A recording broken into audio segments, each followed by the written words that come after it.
It's the night before Iowa. Yeah. This is not your first rodeo. How are you feeling? How does it feel out there? I'm feeling good. There's a lot of energy out there. There's a lot of enthusiasm. Been in a lot of counties all over the country, all over the state, and it feels good. I think it's going to be very close, though. The Iowan voters are really probably more energized this time than any time I've seen. You have a bus that says this is about the soul of the nation.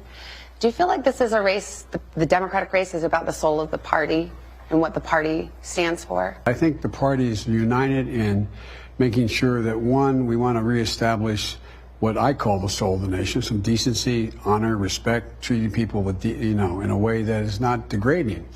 And so I think, and we have very big differences on what constitutes healthcare, what constitutes how we approach climate change, what constitutes education and how we approach it.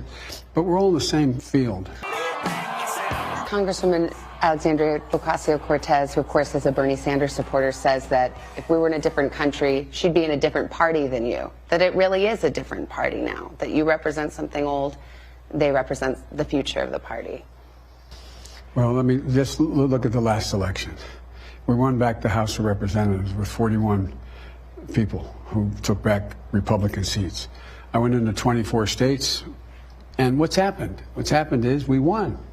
And we won in Republican districts. We made classic arguments. Bernie Sanders has an overwhelming majority of the young voters under 50.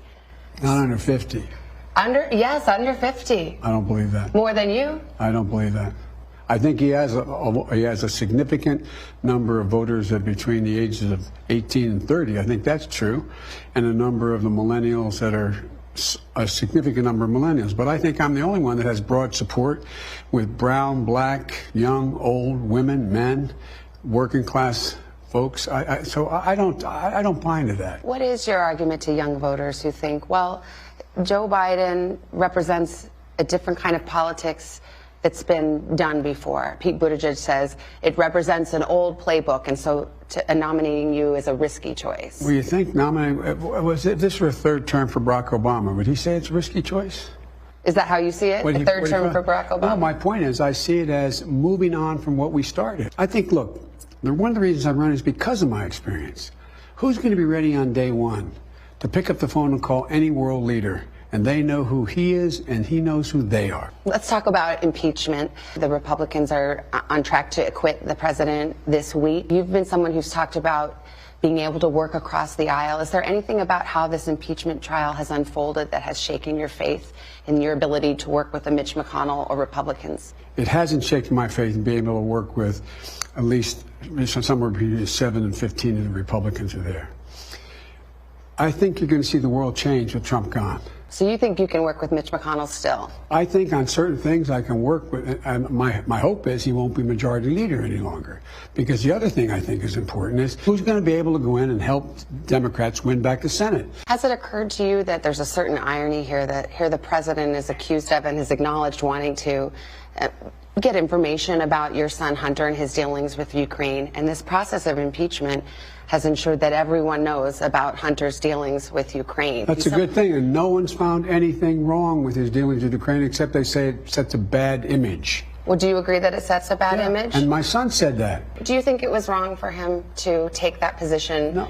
Knowing that it was really because that company wanted access to you? Well, that's not true. You're saying things you do not know what you're talking about. No one said that. Who said that? Don't you think that it's just one of those things where people think, well, that seems kind of sleazy. Why would he have that job if not for who his father was? Because he's a very bright guy. I guess the question I'm kind of asking is, was it right? His appearance. Yeah. Yeah. Well, he said he regretted having done it. Yeah. Speaks for himself. He's a grown man. You going to predict a win tomorrow night? I don't predict wins because I'm superstitious, but I predict we'll do very well. We're going to come out of Iowa, and several more are going to come out of Iowa. We then have 2 primaries and 1 more caucus. I think at the end of that time, you're going to have a clear idea of who's where and how, and I feel very good about where I am.